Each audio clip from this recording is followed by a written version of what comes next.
Welcome back to Million Dollar Listing. I'm your host, Chris Restu, and I got the one and only, there's only one of this one, I promise you. One of one, Ranjit Singh. Hello. Thanks for having me. Thank you for coming on. I appreciate it. Well, let's get into a few little things here. Number one, we've only met, like a month ago? Yeah. And we're like new BFFs? BFF. Pretty much. Yeah. Right, in a nutshell. In a nutshell. Yeah. You can contact me on a regular basis. Yeah. Check it in. How you're doing. Providing value. Always just, hey, how can I make things better, right? I don't even know why I like you, but I do. See, look at that. I like you. Babe, I'm charming. Mom, you always said I was charming. See, I'm charming. In a nutshell, let's talk a little bit about you. That's what you're here for, right? Yeah, I'm excited. So you've been doing real estate for how long now? This is my 5th year now. 5th year. Yep. Okay. What in the world made you get into real estate?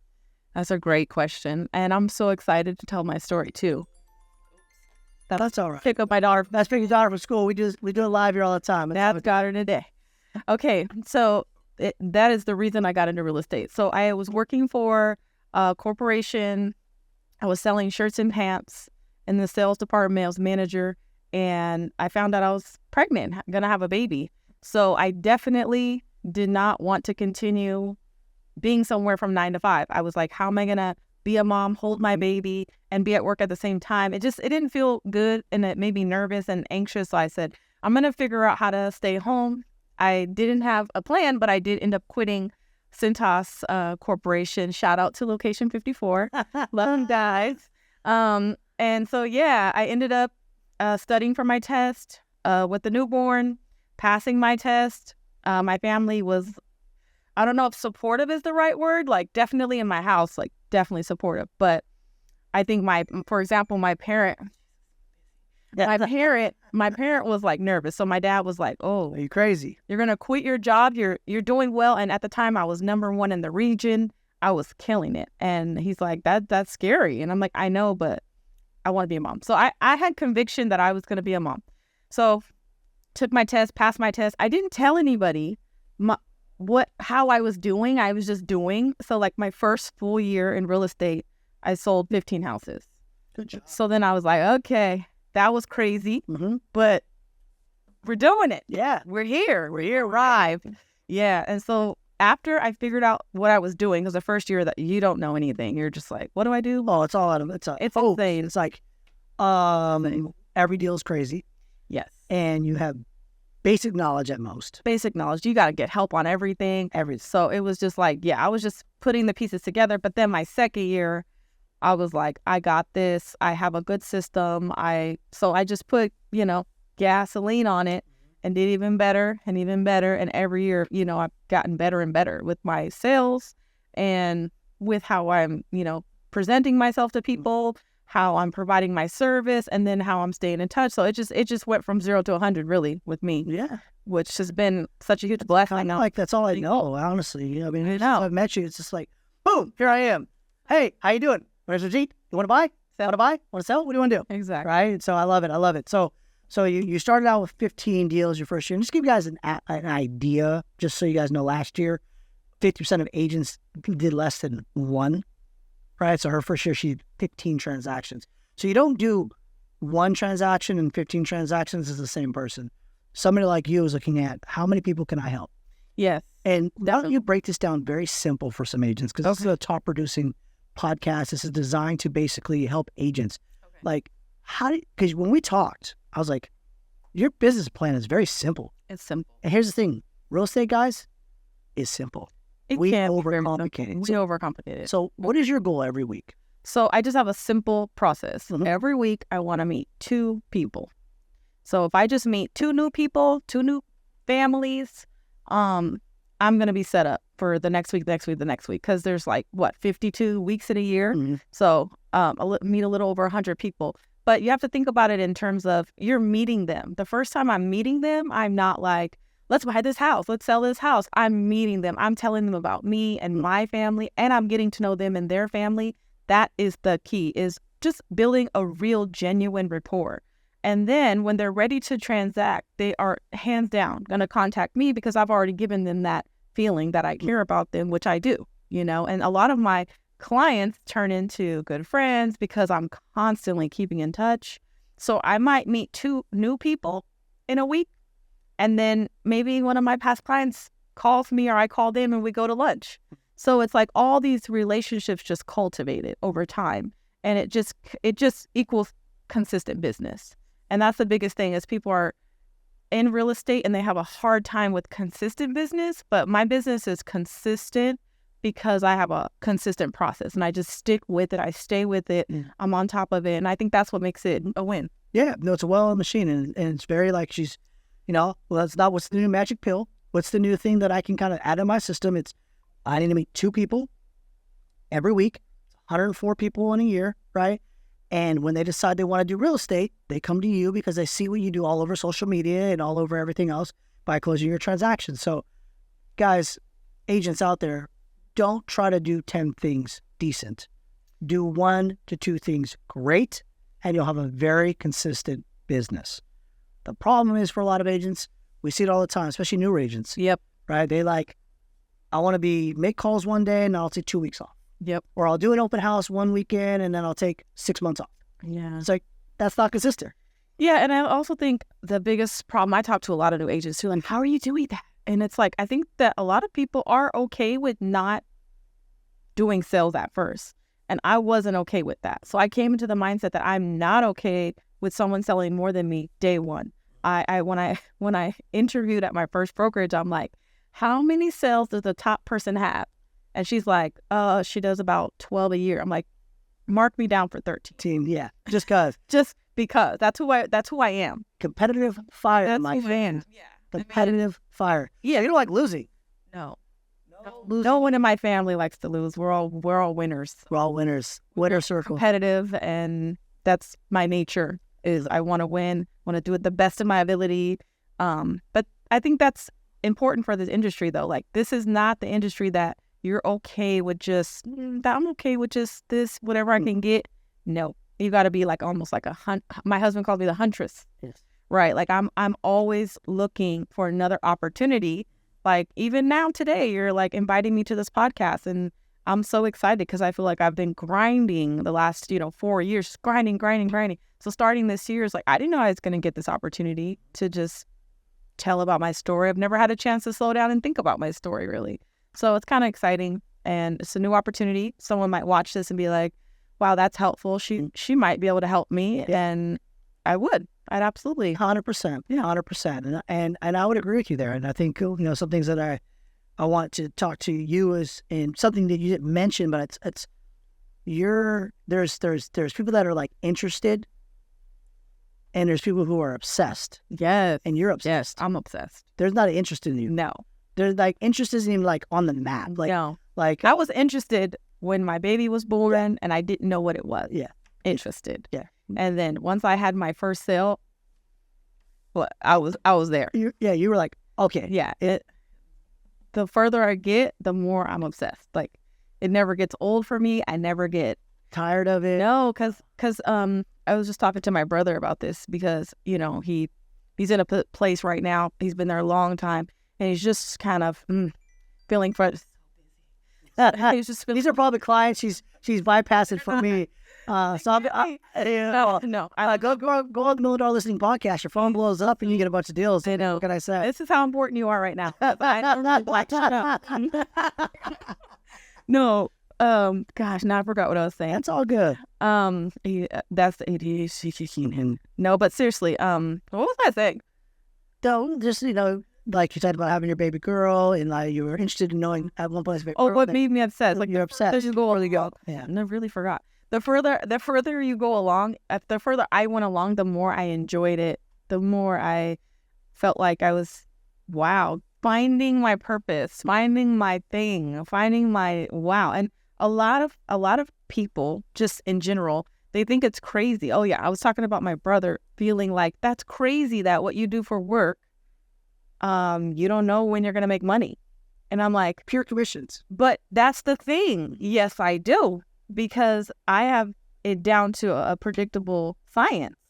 I think that the only way you don't know what you're gonna make is if you don't work and you don't know what the work looks like. What does it even mean? What am I supposed to be doing every day? So the newer agents that's unpredictable because you're like, oh my God, I just need more help. But once you get a rhythm and a system and you can repeat it, Mhm. it's just like anything else. You get really good at it, and you're like, you know what, this is good. I've been consistently doing 2 deals a month for a long time, and that's my sweet spot. That's where I want to be, because I work while my baby's at school now, and then when she comes home, I can spend quality time with my daughter, and that's why I got into real estate, to be a mom.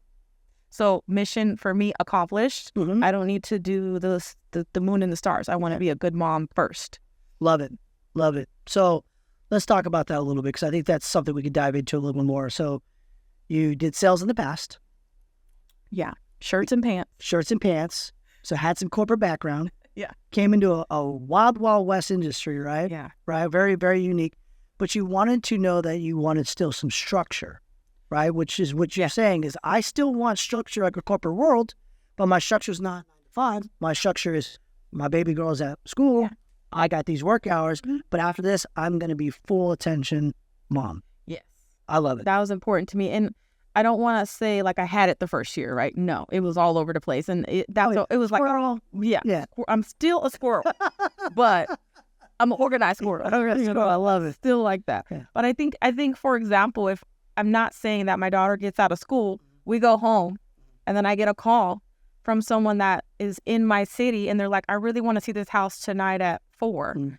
I don't think I would say no, Uh-huh. but it would be more of like, okay, I've already picked up my daughter for the day. Could you tag along? And so sometimes there'll be clients that I know and I have a good relationship, and I'll just, she's part of it. She's awesome. She was there for a couple hours. She's awesome. Outside having to go to the bathroom. Yeah. She played with a couple little toys. Very little intelligent. thing. Very intelligent. She knows. So very intelligent, very smart. She's so in tune to what's going on. If I pick up my phone, she knows to go to quiet mode. If I'm talking with you, she knows not to interrupt unless she's a potty.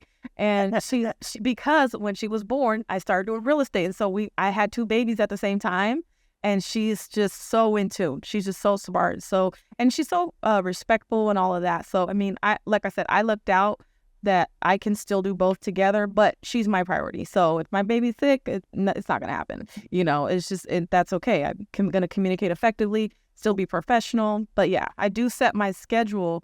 It's nothing like corporate. It's just having some structure so that I know the predictability of my business. Yeah. And that's so important to me. I don't want to just be winging it necessarily at this point. I would agree with you. Well, I think, listen, agents out there that are listening into this, you need structure. I don't know a single agent that doesn't have a very structured calendar and is not successful. If you have a calendar that's like, well, I don't know what I'm doing today. I'm going to come in today and just wing it. You probably aren't doing any transactions, or we're just kind of spinning wheels, right? You do need structure. As much as we're self-employed contractors, I get it. You have to run a business. And here's the thing. You might not work 40 hours for somebody else, but you probably work 40 hours for yourself. Happily. And you need to make sure that you're putting those hours in.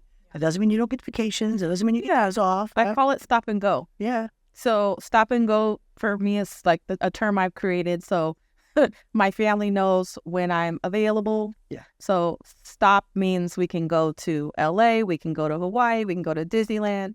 And go means I'm working. Mm-hmm. Don't interrupt. Mm-hmm. This is I'm going. Yeah. So that's the way we communicate about it. And I think every person that's an entrepreneur, but this is the industry I know, you got to have stop and go, because you burn out. You just and you're like, oh, this sucks. I hate this. You wouldn't hate it if you went to Hawaii for a week. Mm-hmm. So I think the stop and go has become, I was not good at that. I'm a workaholic, but I have become very good at knowing I'm a workaholic and, okay, hold on. We're getting crazy. Stop. So it's super balanced. And I agree with you. And the vacations, we're very alike with the workaholic part. Like my wife, I was in Hawaii closing deals, and my wife's like, "What are you doing?" I'm like, "Babe, I'm up. I'm all, babe. I got 3 hours ahead of them or 2 hours, but like I'm good. I'm like they're just now getting up, but I'm ready to go. We eat breakfast, do the whole 9 yards." She's like, "Get off the phone." I'm like, "Babe, I know, babe." And I know. But it's weird. Like I have our system kind of dialed in pretty much with sports and everything else with the kids. But we have a trailer. And so every about 2 months, no matter year round, 6 to 8 weeks, we'll take a weekend off with the trailer. Yeah. And you just get outdoors. And like for me, like getting outdoors allows me to just just kind of like regroup. Yeah. Right. Because it's not in the office that I'm in every single day for hours on hours. We're literally there every day. Larry's like, yep, you're here every day. Yeah. Right? We're really, at the end of the day, like, you have to zone in and zone out of real estate, because if not, I've seen so many agents go, and then they crash. And they never really rebound because they just run themselves into the ground. So super important. Yeah. So let's talk about a little bit. I know you got your 2 deals kind of on repeat, very simple, and still have family life and all of that. We know about prior to Cintas, but we've had conversations a little bit. Tell us about like your dream job back in the day. Let's talk about, because real estate wasn't there, right? What was your dream job? My dream when I was younger was to be on the radio. I wanted to be a radio personality. You hear that? Radio personality. That's so crazy. Stand-up comedy. I think I'm funny because my whole family's funny. So especially my mom's side of the family, they are hilarious. Like I grew up with my mom has sisters, and they're all strong women. They are me, I am them. Like strong, educated. I mean, teachers. So we're gonna watch out for lefts and rights, Lange. Be careful. If I say something wrong, I'm gonna duck. I grew up around strong women, and so I knew that I was gonna be a powerhouse, right? But I didn't know what my thing was. I thought I wanted to be on the radio and talk all day. That's like my dream. I get to talk all day. So when I got into real estate, I honestly think that's one of the reasons I'm so great at this is like the gift of gab. Thank you to my mom's mom, honey. She was the gabber of all gabbers, the sweetest woman. And she was a powerhouse of personality. When you would meet, everyone called her honey, but when you met her, she on the room. Yeah, that. Mm-hmm. Yep. And you know who she was? Oh, who are you? You were some hella drill. Yeah. So people loved her, and you can be strong and powerful and still totally lovable, And so I grew up around that. I don't think I ever come off as a B word. I don't think I ever come off as abrasive. I think I come off as powerful, and there's nothing wrong with that. I embrace that. I'm so confident in that. I feel thankful that I have that, because I know there's a lot of women, right, that come into like maybe a male dominated like corporation or business, and you don't know how to pass them up. You're like, they're always going to pick him. They're always going to pick him. And at my job that I was telling you about, before I was in sales, I did years of customer service. And honestly, the men in my building didn't necessarily feel like I would be great in the sales role. They weren't sure. They're like, she's great at customer service. How is she going to translate that into sales? And so my general manager, shout out to Brian Delbeck, he saw it on me. He was like, I know what you do every day. These people, they don't know. I know what you do every day. I know find solutions. Yeah, you're going to be great. And he kind of was supportive of me from day one, and kind of pushed me to people. And so anyway, when I ended up in the position, the guy was retiring. He had been doing this for umpteenth years. Okay. He was like, hey, bro, it's over. But he also wasn't sure. He's like, I don't know about you. You're kind of goofy, man. I don't know. I'm like, don't worry. I got this, bro. I'm going to show me what you do. Girl, hold my beer. Yeah, focus. Show me what you do. So he would show me everything he was doing. He took me around with him to get the materials and how he does it. And the whole time I was with him, I was like, I'm going to kill this, because he's doing it like it's 1990. Yeah. And so as soon as he left, I was like, now let's use the computer. Let's modernize. Hey, bro, yeah. Hey, retirement should have hit you 5 years ago. Still love you, though. Yeah. So the two things that made me number one, my first year. Yeah. Million. We never hit 1 million. That was always the goal. So everybody's like, we can't do it. We're at 800,000. First year we hit 1 million with me, because I did two things. I modernized. Okay. Hello. I got it. Technology. Use it. Okay. And then the second thing I did was I used my relationship with all the route drivers, because we had 30 route drivers, and I loved them so dearly because I did customer service with them. Yeah. So I was like, hey, come on, Mikey. Hook me up with your guy so I can sell him some catalog. Yeah. Right? And then Mikey would hook me up with his guy, and I would sell him shirts, pads, hats, backpack, everything in one meeting, just like I sold you the minute you met me. My daughter got the toy. Yes. So it's one of those things that are like relationship. The relationship. For sure. So the relationship. It's the relationship. And so done and done. Yeah, it's it, right? Done and done. And so same thing translates to real estate. Mikey bought a house with me. Thank you, Mikey. And I knew him from Cintas. The trust was already there. The relationship was there. Yep. And so that's my biggest recommendation, I feel like, going into like what can new people do is look at everybody you do know, put them on a spreadsheet. Yes. Simple. Just put them on a spreadsheet, and you are going to meet 2 of them every week. Later on, you can figure out how to meet strangers, because that's another big piece of my business. I do a lot of, people I know, they already know and like, trust me, whatever. But then I do a lot of strangers. And then, so I Totally different too, though. it's totally different, but not really, because for me, you're a stranger until I meet you. And now you're right in there, baby. And I mean, it's only different is in you don't have that person-person relationship yet. Yet. But once you get that, and you've been in sales, so you understand, like, you're going to like me. You're going to, like, you're a little harder in the beginning. Yeah, but you're very confident knowing that, like, if I meet somebody, you're going to like me, because that's the big that's the thing. Like, it's the confidence of knowing that. Where most people are worried about, like, I'm going to try to sell you something. No, I'm like, I'm not trying to sell you anything. No, like, my job's not to sell you anything. And the fact that you did customer service. Yes. People have to understand sales is service. Service, that's it. It's finding a solution to a problem. Hey, yeah, I need to buy a house. Yeah. Okay, where do you need to buy a house, and when do you need to buy a house by? And what does the house need to have, right? I don't need to sell you the house. I don't walk in and be like, oh, this house has this, and this, and this. You got to buy it today. No, it's finding a solution to your problem. If you are trying to just sell the house, it's never going to work. So I have a really good story about a past client. Shoot away. This is your podcast. I had a listing. Yay. I had a listing, and the lady calls me on the phone. It's a 702 number, which is like Vegas or so. Vegas. Okay, she calls me on the phone. Sweet as pie. We saw your listing. We want to come see it. We're experienced buyers. Yeah. We just want to come see it on this day. She flies in with her family. They see the property. They want to make an offer with me. Mm-hmm. So I'm like, oh, okay. The property I was selling happened to be family. So for that reason, I felt it was okay. Yeah. So move forward with them. They ended up buying this place, the condo. Mm-hmm. But my relationship, when I met them that day, was so solidified that day. Mm-hmm. That we were talking about the offer in the place. They knew what they wanted. But then after the sale, I kept in touch with them. Mm-hmm. They ended up buying another place with me.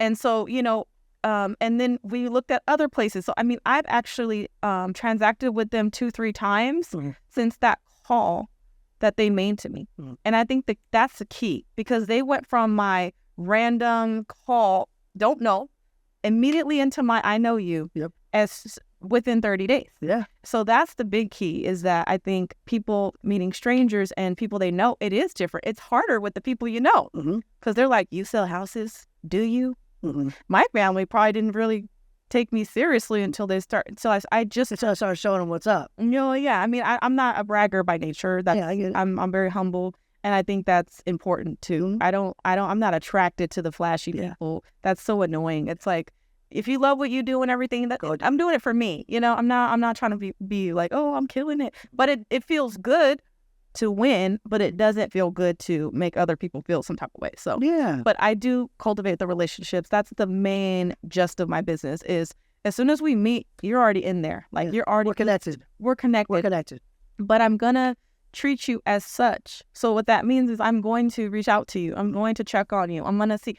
Most of my conversations are not real estate related with the people that just bought and sold with me in this year. We're not talking about life, family. Anything. I'm checking on you. Yeah. I'm checking on. We're friends. Did you move it okay? Mm-hmm. You need anything that I need? Do you remember the neighbor with the boat? They moved the boat.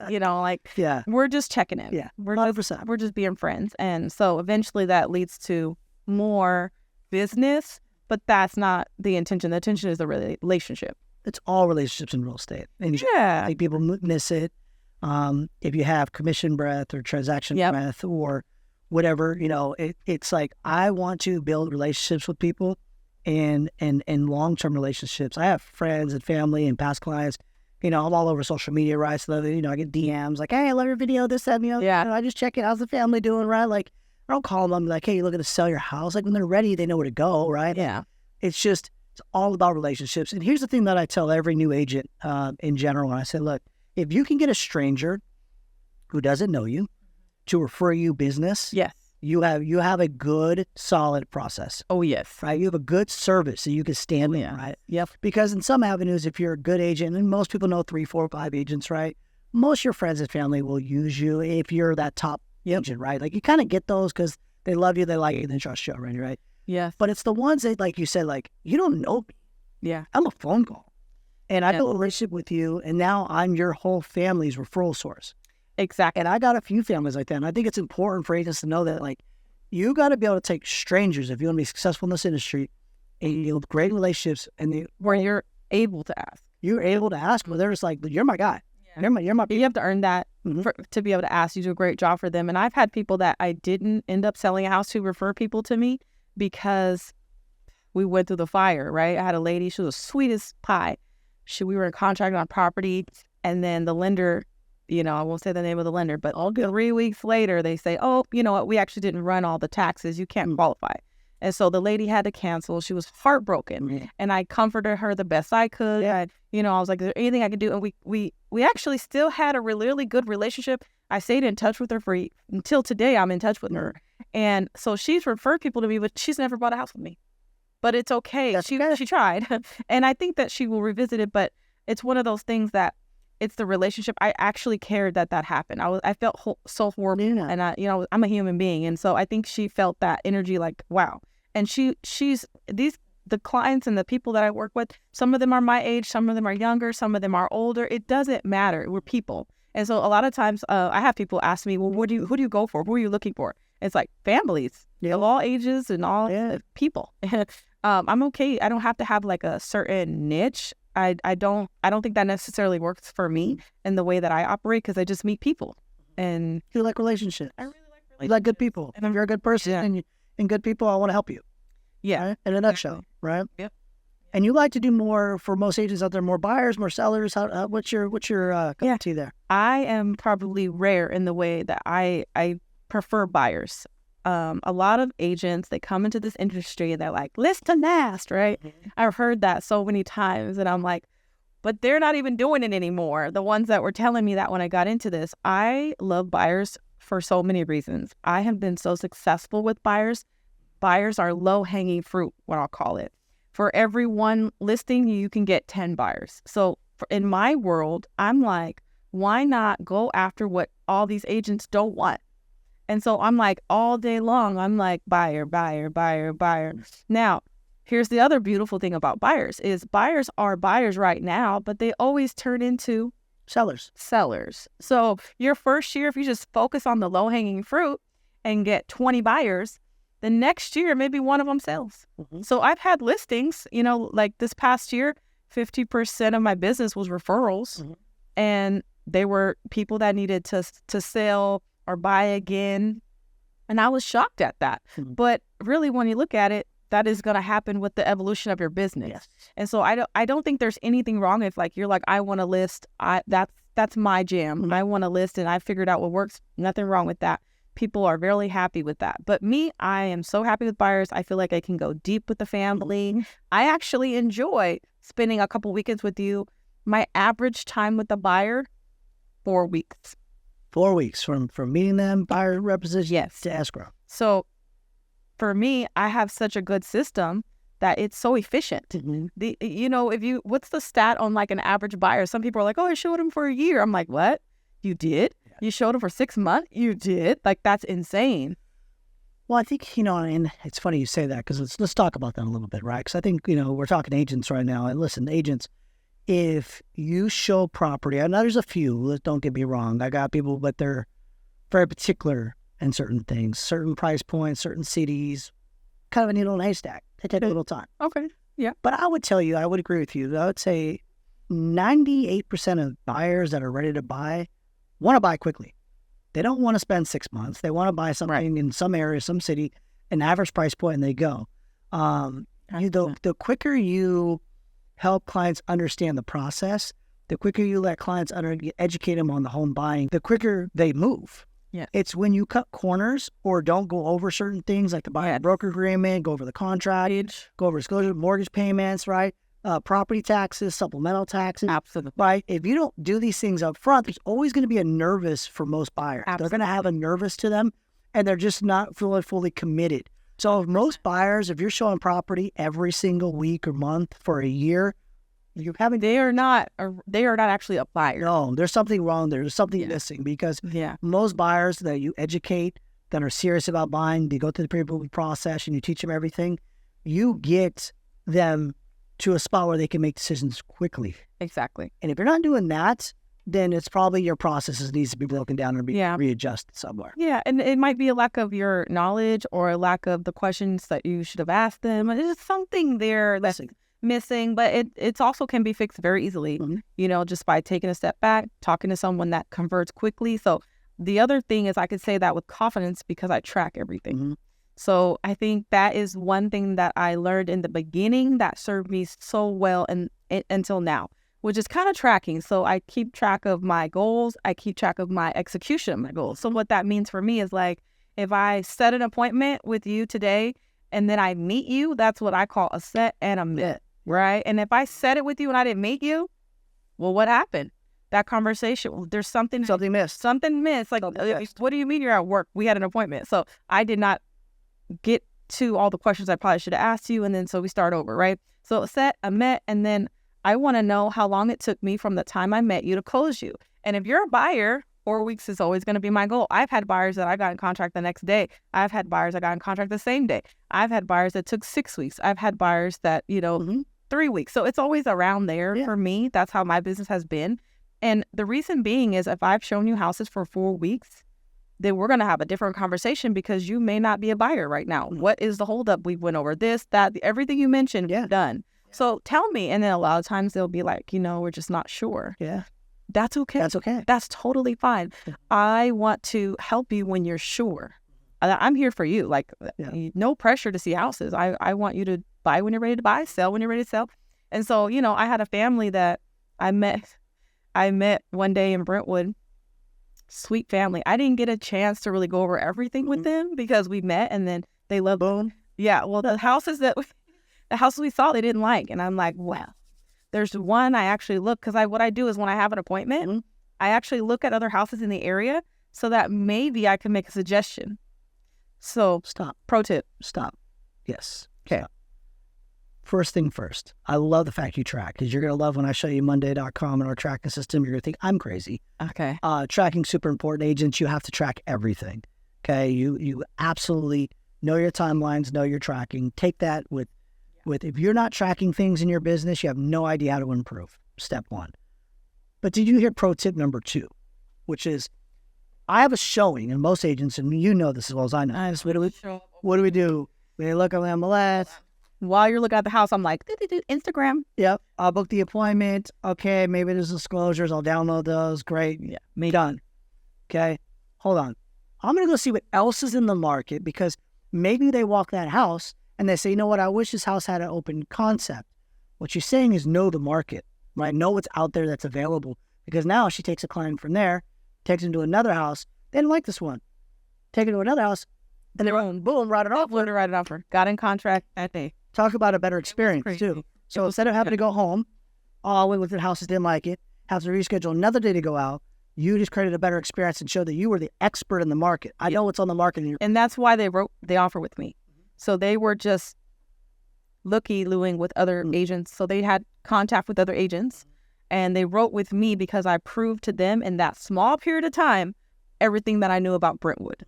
And I think if I hadn't just sold a house nearby and I didn't know the comps, I didn't know everything, they wouldn't have wrote with me. I'm going to be honest. Pro tip number 3. What was that? She knew all the data. Yeah. Knew the comps, knew the area. She just sold a house, right? If you're going to pick up a client in a city, in an area that you don't do all the time, you better do your research, okay? You better know what schools are out there, what they rank. You better know what the average list of sale price is. You better know the comparables in the market, average days on market. A little plug to Altos Research because, we love Altos Research. If you need data, reach out to them. They will definitely help you out with all the active inventory for any city or zip code. You need that as an agent in your tool belt. If you do not have it, let me know. But absolutely, knowing the market. Yeah, so then the beautiful thing with close on a property, I was so excited because I was like, wow, that was even as a hardworking agent, that's so exciting because it's always awesome in a million, that you get them like that. You're like, yes. But then the funny part was they mentioned to me like a couple of days before closing that they have another property that they may sell, they may keep, they're not sure. So I was able to then present them with all the information, and guess what they decided? What did they decide? Not to sell. They decided to keep it for right in this moment and revisit it in summer when they can maybe get highest and best. So now I have a client that trusts me already and is going to come back to me when they're ready, but it's up to me to stay in touch. Yes. Not about the house. Follow up. How are you?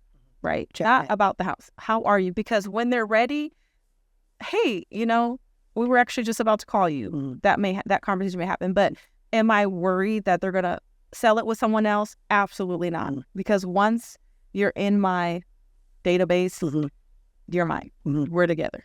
We're connected. We're connected. Friends. Yeah, you're important to me. And am I perfect with that? No, but I do make a very consistent effort. And so I think that's what was nice about that one is I had learned from my mistakes of the past where I wouldn't have to. So you make mistakes. Yeah, and you learn from yes. Agents, if you don't make mistakes, you ain't trying, my friends. Lots of mistakes. But in the past, I would have got that. You won't make mistakes. Yeah. And I would not have been trying to cultivate a relationship for the listing. I would have just, that was a great sale, one and done, and moved on with my life. But really, now I have so many things in my pipeline because of the things I've learned over the years. We all make mistakes. We all learn. I think the thing about it as an agent, like the quicker you get through your lumps, your growing pains, the better. Yeah. Like I know agents are like, they're so timid to make a mistake, and I go, agents, like, Do it. get through them, man. Like, Try it. and learn from your mentor's mistakes. Like, because I will tell you every mistake I've ever made. Yeah. Because don't do what I did. I mean, I got a funny little story. You'll laugh at this one, right? Because you've been a buyer's agent, so this is a long time ago now. But you get your route ready. Let's crack jokes. I like to throw myself under the bus on these things because I'm normal. I'm human. I got skin and blood, right? So I breathe. And a funny little story where I will never forget this, just so you guys know. This thing was engraved in me now. Set on my route. And when I set on my route, one of the houses was a seller, and it was direct talk to the seller. And I had a good relationship with the seller. I talked to her for about 30 minutes on the phone, just chatting. You give me your seller, by the way, just so you know. I'm about to learn everything about your seller, so my offer gets accepted, just so you know. And she goes, oh, you know what, Chris? No worries. I'm going to be out of town anyways. Like, I won't even be home. And so what happened was we kind of I figured we started late. We had to flip something around. So they were going to be our first houses. Okay. And became our last house. Oh. Yeah. Yeah. Normally, I would always double check. And I was like, I already know. I already talked to her. We're good to go. Well, you can always see this as well, right? So, yeah. She wasn't in the shower. In the shower. Oh, man. I knew it. But it gets even better. Oh, God. In the shower. Super sweetheart, by the way. But she comes out after 2 massive dogs. I have a family with me with 2 kids. Yeah, that's happened to me. Oh, yeah, for sure. I walk in the house, and I'm talking big bulldogs, running down the stairs, I'm almost flying, not even running. Doing their job. Doing their job. Exactly. Had to throw the family, the kids, the wife, out the door. Get out, right? Shut the door. That car is beating it, right? Yeah. So hard. She comes out. She's like, I'm so sorry. I go, are you sorry? I'm sorry. I'm so sorry. I'm late. I'm late. I flipped my, this isn't going to, this is not good. And she goes, no, I apologize. I said, listen, I know, I apologize. I always usually check in on anytime I have to change the route because you told me you were out of town. I didn't even think about it. I just knew the notes.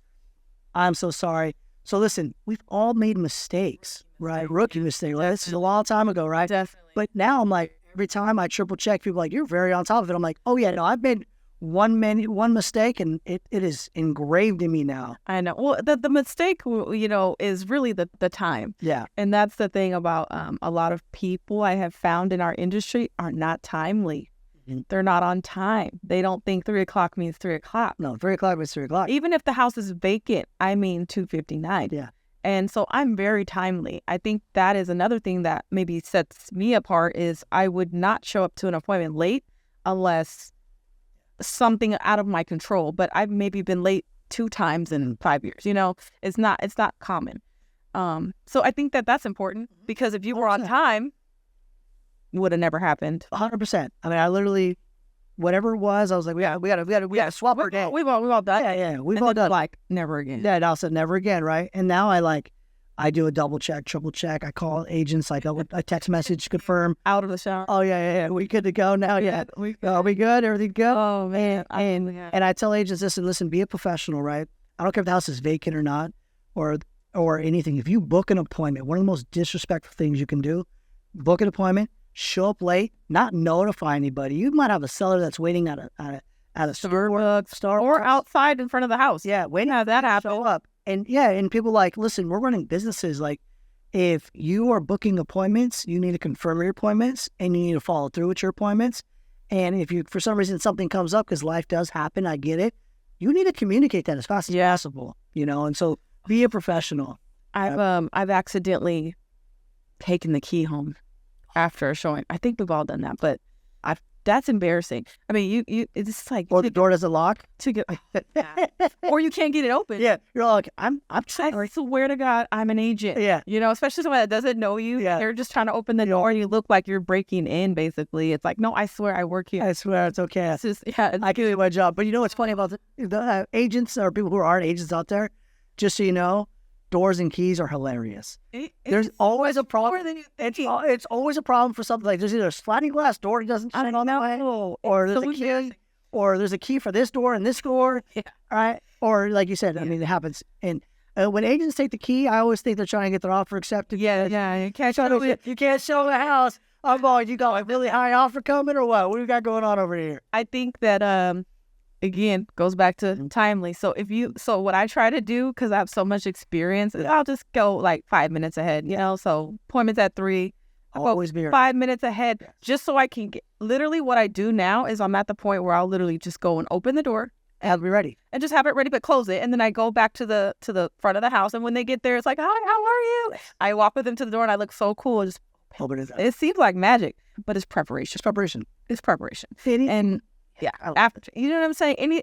That's how you want to do everything with preparation. So a lot of times clients will be like, it was seamless. Mm-hmm. And I'm like, say it again. Because it was not seamless. I was over here. I was planning 5 steps ahead. Like a ninja. Yeah. Trying to make it feel seamless. Yeah.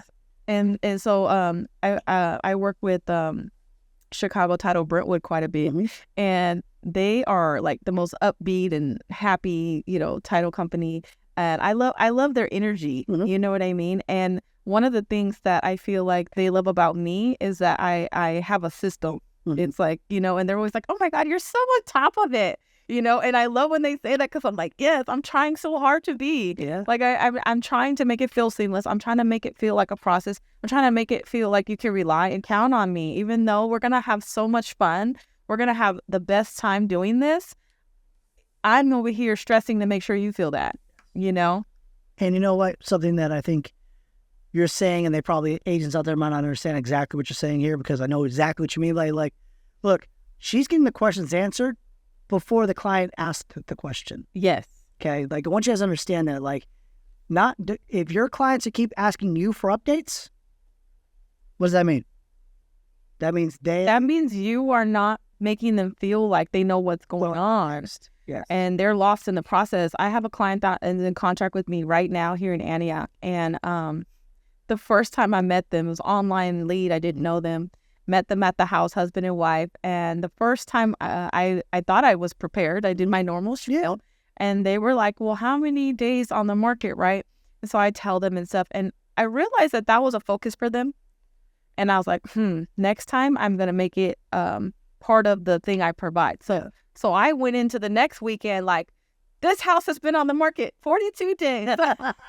Like obvious. You're all at it. Let me add this. I was listening. And they were like, oh, okay. Like, and the lady, the wife especially appreciated that. Because you listen. I felt that. And so we've been in contract, and she's also, I can feel her energy. And so she's the type of person that I will update.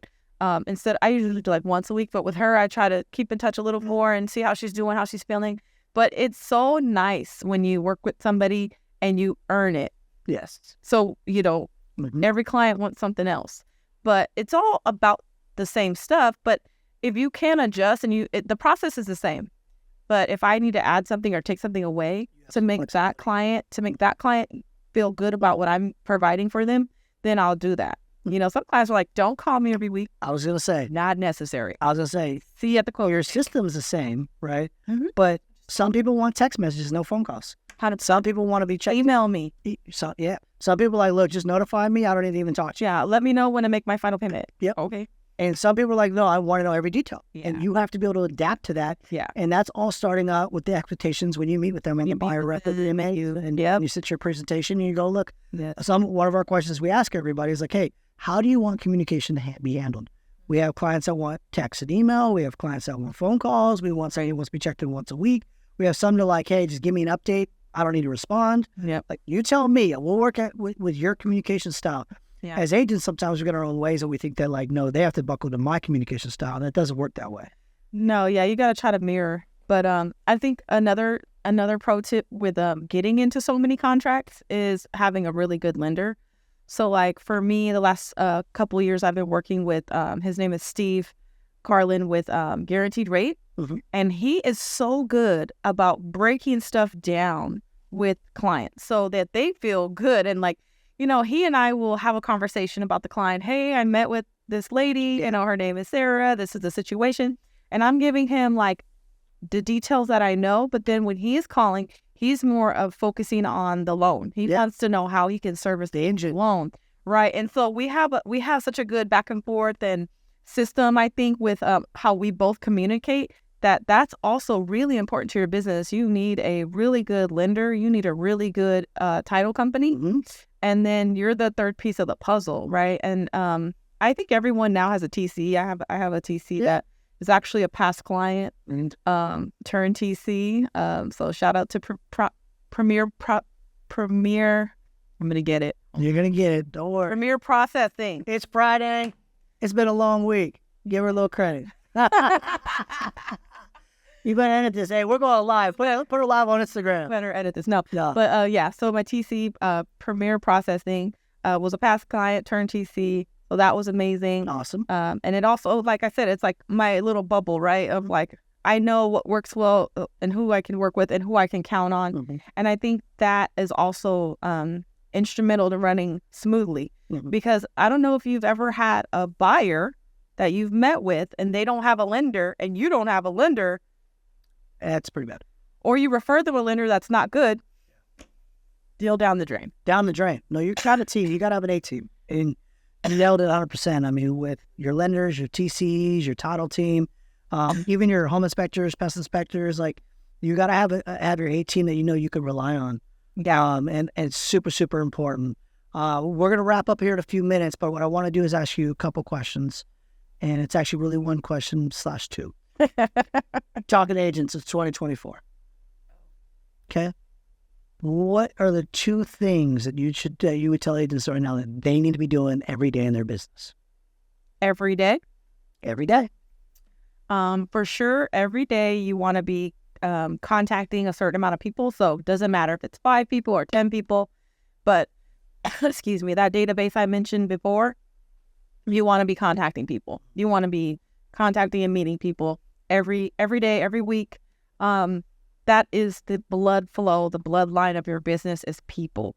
So if you are a silent agent, no one knows you're an agent, no one has heard from you, you're not speaking to anybody, your business is already dead on arrival. So I think communication, number one. Geez, what's the number 2 thing I think is really important? I mean, it's 2024, right? So I guess I would say now social media, it kind of reinforces. So social media has never been a big part of my business, but I think it's becoming that. So I feel a shift towards that. And I don't think all your videos have to be professional. I think they have to be knowledgeable, like what's educational is the right word. So like helping them, seeing what you're doing, seeing that you're working really hard, seeing that you just sold a house, seeing that you're with a client, even you talking to the camera. Just sometimes I'll just talk to the camera and be like, I'm really excited about this. This is about to happen, blah, blah, blah. And they'll see you and then, oh yeah, I was going to text her and ask her something. You know, sometimes I'll get that. So I feel the shift towards social media. I know people have been doing really well with it for a long time. It hasn't been a pillar of my business. I think people have been the number 1, number 2, number 3, number 4 in my business is people. So Figure out how you are going to talk to 5 people a day, every single day. And how are you going to meet 2 of them every single week? And I think you would be successful for sure. Keep it simple, right? Yeah. I mean, that's simple. You don't need all the shiny stuff. I mean, people have a lot of shiny stuff, but I don't. And then another thing that I think a lot of people miss is the financial side of being an agent, right? I've heard some really crazy things going on. I've always been money savvy though, or put effort towards learning how to be money savvy. Yes. It was Susie Orman savvy. I think it's really important that you know about money and that you understand what's coming in and what's going out, personal and business, and to keep that separate and also track it. Man, that'll be, and you don't have to do it. Hire a professional. Have an accountant do it. Yeah, I have a CPA now. Like that's you. That's your job. I do real estate. But I get a monthly statement and I can look at it and say, "Whoa, I hired the cameraman that many times." Jeez, Andrew. Yeah, we're gonna talk about this discount. Yeah, exactly. So I think just being financially savvy is huge. But in the beginning, you don't know what you're doing. You don't know what's going on. Or if you're an existing agent, you're stuck. People are going to get you out of where you are. Other people are going to get you out of it. Even if you have to reach out to someone like me or to a coach or a mentor, someone like Chris, and say, look, I'm stuck. I'm calling 5 people a day. I'm meeting people. I'm not selling houses. Something's not right. What am I not doing? What can I do better? And then you could try something new for 90 days. And, kind of, I like to cycle new things. If I'm going to try it, I cycle it for 90 days and it's a yes or a no. So yeah, something like that. And just being patient with yourself. I started off like more on the confident side than the average bear, right? I'm like, I'm going to do this. I'm going to kill it. Yeah. And I saw it. And so I guess that's another tip. I mean, to be honest with you, visualize it, believing in yourself, writing it down. I mean, I'll show you my book right here. Like I wrote everything down, like everything I'm telling you, I wrote it down. Love it. This is every month. I mean, I wrote it all down. It's sloppy, but I wrote it all down. My daughter made a design on the back. All good. I love it. But it is so important to me to visualize what I'm doing, where I'm going, and that keeps me motivated to do it every day and just kill it. Love it. Yeah, I love it. Well, I have one last question for her. How was your first podcast? Great. Did you have fun? So much fun. Did you enjoy it? So exciting. I'm practically on the radio. She's practically, look at a dream come true. Fulfilled. You see that? She wanted to be on the radio. Didn't know real estate was going to get her to the radio and camera. Look at you. This is like over the top. I love it. Well, thank you again, Ranjit, for coming in. Thank you so much, guys, for tuning in to the $1 Million Listening Podcast. If you want to get a hold of Ranjit, how do you get a hold of you? Follow me on Instagram. Send me a message. It's Realtor Ranjit K _0522. And I hope you do reach out. I would love to hear from you. Love it. Thank you guys for tuning in. Talk to you soon. Bye. Bye-bye.